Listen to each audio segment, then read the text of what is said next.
Boa tarde, minhas senhoras, boa tarde, meus senhores, jovens estudantes de Direito, aqueles que me seguem, meus seguidores, aqueles que compartilham, aqueles que vêm me acompanhando nesse trabalho que eu tento passar para vocês tudo que eu aprendi e tudo que eu estudei a respeito do julgamento pelo Tribunal do Júri. E hoje eu gostaria de fazer mais ou menos uma comparação do júri que eu fazia em 1977 para o júri que a gente faz hoje desde 2008, quando foi alterado o Código de Processo Penal e foi criada a nova lei do júri.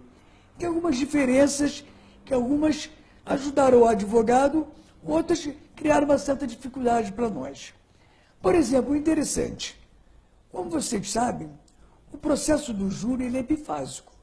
Ele tem uma forma, que é a forma da instrução, que é o juiz que ouve as testemunhas de acusação, de defesa, ouve o réu, as alegações dos advogados e sai a sentença de pronúncia. A sentença de pronúncia é um mero despacho que o juiz dá, onde ele pode absolver o réu sumariamente, impronunciar o réu, ou então entender que, em dúbio pro società, o réu deve ser julgado pelo corpo de sentença daquela comarca. Antigamente, quando saía essa sentença de pronúncia, mesmo que o réu tivesse respondido o processo total em liberdade, ele tinha que se apresentar às cadeias, que não existiam, por Inter, não existiam os grandes presídios, as cadeias das comarcas.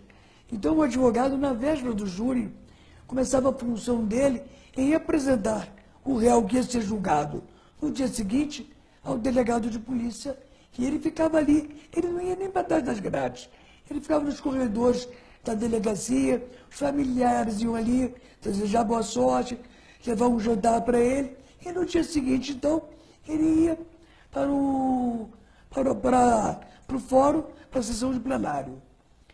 Isso tinha uma pequena vantagem, que o réu ia vestido da forma que ele quisesse, da forma que geralmente ele usa.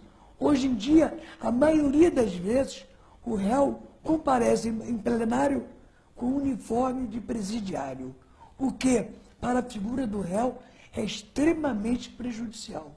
Você olha aquele réu careca com uniforme de presídio, é a cara dele de bandido. Antigamente não, agora você pode hoje ainda pedir para aquele réu mudar de roupa antes de entrar em plenário. Muitos juízes aceitam, outros não, mas a lei permite que o advogado peça isso. Então, na sentença de pronúncia, ok. O réu, hoje em dia, não precisa ser mais preso. Ele comparece no dia do julgamento.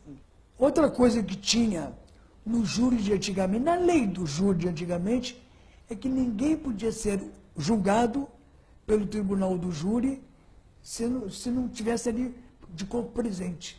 Ou seja, o réu era obrigado a comparecer ao júri. E se ele fosse foragido, o que acontecia? O júri era suspenso. Não tinha júri. Suspendiam-se prazos de prescrição e o réu ele podia ser achado 20 anos depois. Aí ele ia ser julgado por aquele crime. E a prescrição não contava, era interrompida. Então isso mudou. Hoje você pode ter um réu à distância, respondendo por vídeo, ou então um réu ausente. O réu não vem, não está presente, só o advogado que vai representá-lo.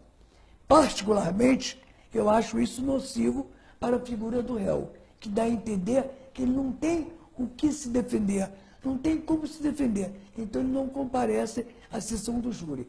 Eu acho que para os jurados isso prejudica.